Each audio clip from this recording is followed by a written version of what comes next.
Hello everyone, welcome back, and today we are going to learn about acceleration time graph for uniform retardation. Okay, as we have already discussed that what is retardation. So retardation is decrease in velocity with respect to time, right? Means जब velocity में continuously हमारा decrease आ रहा हो, initial जो velocity थी वो हमारी ज़्यादा थी और धीरे धीरे जो हमारी स्पीड है या जो velocity है वो स्लो डाउन हो रही है, राइट?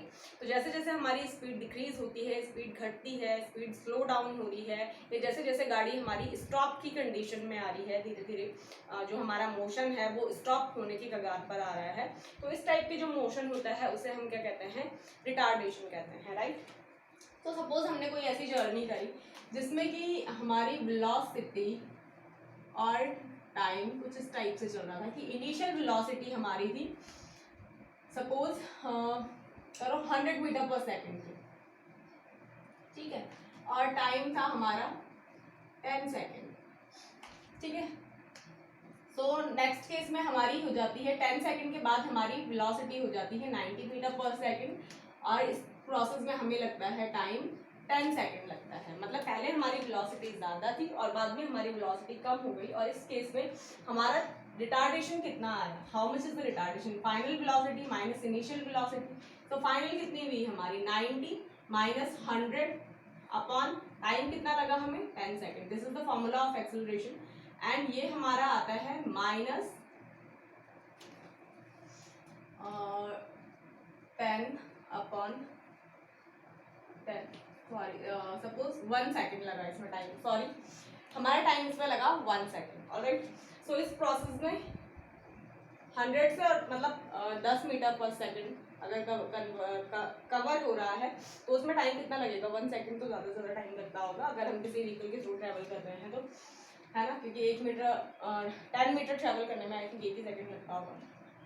तो नाउ सी है minus 10 upon 1 metre per second square, as we have already discussed that ये जो यूनिट है ये मीटर पर सेकेंड से मीटर पर सेकेंड स्क्वायर कैसे बनती है, इसके लिए आप मेरे प्रीवियस वीडियोस देख सकते हो। ओके, नाउ सी यहाँ पर हमारा एक्सेलरेशन क्या आया? Minus 10 metre per second square, right?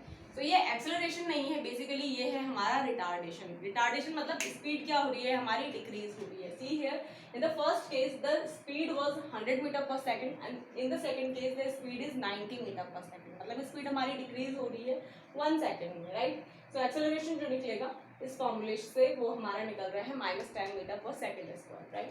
सो इस ग्राफ में अगर हमारा जो ये ग्राफ है एक्सेलरेशन का, एक्सेलरेशन और टाइम का ग्राफ है, एक्सेलरेशन हमने y एक्सिस पर रिप्रेजेंट किया है और जो हमारा टाइम है वो हमने x एक्सिस पर रिप्रेजेंट किया है, राइट? सो प्लस 10, सो यहाँ पे क्या है? ओरिजिन है, ओरिजिन से ऊपर हमारी पॉजिटिव वैल्यूज हैं एंड ओरिजिन से नीचे हमारी नेगेटिव वैल्यूज रहेंगी, राइट? सपोज यहाँ पे -1 -2 -3 एंड सो हम करते करते हमारा क्या आ गया? -10 मीटर पर सेकेंड स्क्वायर हमारा क्या है? एक्सेलरेशन है। So see here the acceleration is constant for this motion here, मतलब हर एक केस में हमारी जो स्पीड है ना वो बार बार 10 मीटर पर सेकेंड स्क्वायर के ही रेट से डिक्रीज हो रही है, ठीक है? यहाँ से 100 से हमारी स्पीड 90 हो गई। Let's take another case, rough में अनदर केस लेते हैं एंड यहाँ पर देखते हैं कि हमारी इनिशियल स्पीड कितनी थी? 90 मीटर पर सेकेंड थी यू, एंड जो फाइनल स्पीड हुई हमारी वो हुई 80 metre per second v, right? And इस प्रोसेस में हमें टाइम कितना लगा? अगेन 1 सेकेंड टाइम लगा हमको, राइट? सो यहाँ पर भी एक्सेलरेशन इज इक्वल टू क्या होता है? Change in velocity, final velocity minus initial velocity upon time. हमारा फाइनल वेलोसिटी थी यहाँ पे 80, इनिशियल थी 90 अपॉन टाइम लगा हमें 1 second, so this will be again -10 metre per second square. तो सेकेंड केस में भी हमारा रिटार्डेशन जो आया वो कितना आया? 10 मीटर पर सेकेंड स्क्वायर का। And if we say about the acceleration, so acceleration is -10 metre per second square. तो फर्स्ट केस के लिए फर्स्ट 10 सेकेंड्स में मैं सब 1 2 3 4 5 6 कर लेती हूँ, ठीक है? 9 एंड 10 सेकेंड्स तक के लिए अगर हम काउंट कर रहे हैं, तो अगर हमारा जो एक्सेलरेशन है या जो रिटार्डेशन है वो through out the journey constant है, तो दैट काइंड ऑफ एक्सेलरेशन और retardation is represented by this straight line here which is parallel to the x axis time axis के पैरेलल है ये, क्योंकि फर्स्ट केस में हमारा एक्सेलरेशन फर्स्ट पॉइंट पर कितना आ रहा है, इस जब हमारा 1 सेकंड का टाइम कवर हो रहा है तो उस टाइम पे हमारा एक्सेलरेशन कितना है 10 मीटर पर सेकंड स्क्वायर है।